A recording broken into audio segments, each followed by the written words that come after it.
शुभम वाघ, इयत्ता 7वीची विद्यार्थिनी। मी आपणा सर्वांसमोर माझे विचार मांडते। उत्सव दिन रंगांचा आभाळ या सजला, नतमस्तक मी त्या सर्वांचा ज्यांनी भारत देश घडवला।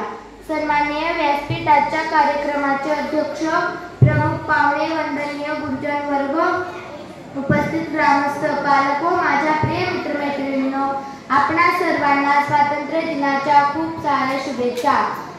ना जातीसाठी लढले, ना धर्मासाठी लढले, शूर भारतीय वीर फक्त देशासाठी लढले। आज धर्माच्या नावावरून जातीय दंगली होतात।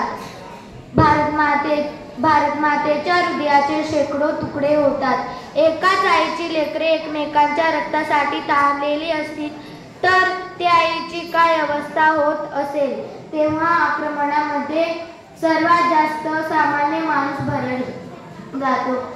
जळणारी झोपडी, करपणारे रक्त भारतीयांचेच आहे, हे तुम्ही का विसरता? हा खरा प्रश्न माझ्या मनाला पडतो।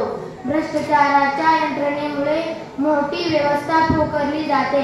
भ्रष्टाचाराच्या आरोपाखाली अधिकारी जेलमध्ये जातात। मोठमोठे गुन्हेगार निवडणूक लढतात व जिंकतात। एखाद्या सर्वसामान्य कुटुंबातील मुलाने गुन्हा केलेला असेल तर त्याला नोकरीपासून वंचित ठेवले जाते।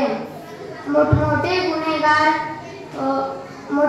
गुन्हेगार निवडणूक लढवण्याचा त्यांना अधिकार का दिला जातो? सर्वसामान्य जनतेच्या भाकरीवर ताव मारणारे खरे मारेकरी आहेत। त्यांना पहिले आपटून ठेचा, तरच आपल्या देशाचा विकास होईल।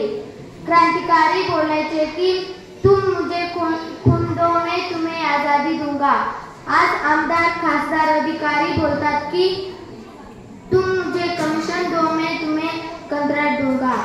कसं काय कामाचा दर्जा सुधारेल? निकृष्ट दर्जाच्या रस्त्यावरून जाताना आपली अवस्था काय होते हे समजते, हे विसरू नका। जय हिंद, जय महाराष्ट्र।